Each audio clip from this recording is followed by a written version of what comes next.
ipapakita ko sa inyo ngayon ang aming dinadaanan kapag pauwi sa bahay. Ganito lang hindi masyadong madaming bahay dito sa aming lugar. Lalo na ito kasing party namin, yung papunta sa amin is papasok lang ito. Ito yung kumbaga yung pinakadulo ng village namin or yung barangay namin, ganon. Meron ditong mga llama farm, mga llama animals na ginagawa nilang tourist attraction din kapag summer. Lalo na kapag merong mga cruise ship, meron silang booking lagi dyan ng llama tours, ganon. Tapos meron din sa gilid nun, may apple farm. Mostly may mga apple farms din dito, pero hindi siya ganon kasi dito mainit. Pero parang mga ilang taon na nakakaraan, nagbago na yung temperatura. Parang medyo naging mainit na dito sa amin. Ito yung aking nilalakad kapag may panahon ako during summer.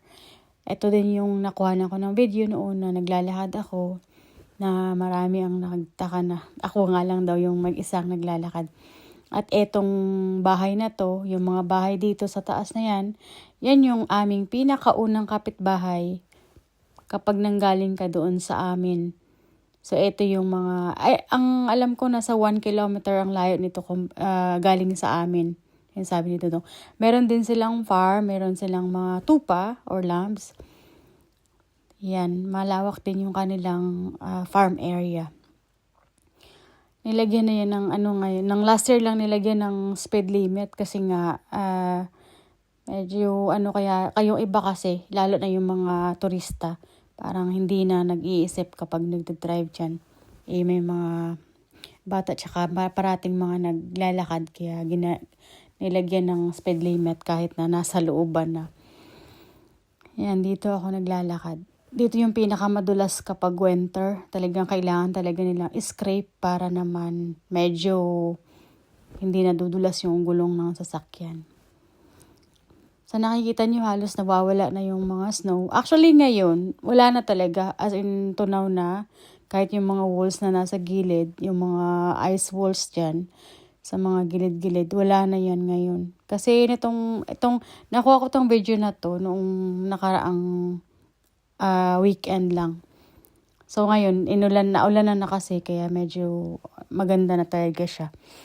At swerte ako kaya sa araw na ito, napakaganda ng panahon kaya nakapag mountain ride kami ni Dudong, nag-mountain road kami. So, ayan.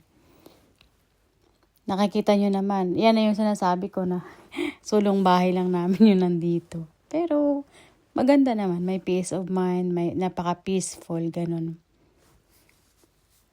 Sobrang ganda din dito kapag summer kasi nga sa mga gilid-gilid ng daan na to, meron mga napakaraming raspberries wild raspberries. At yan yung pinagkakaabalan ko, lalo na kapag umuwi ako at medyo pagod.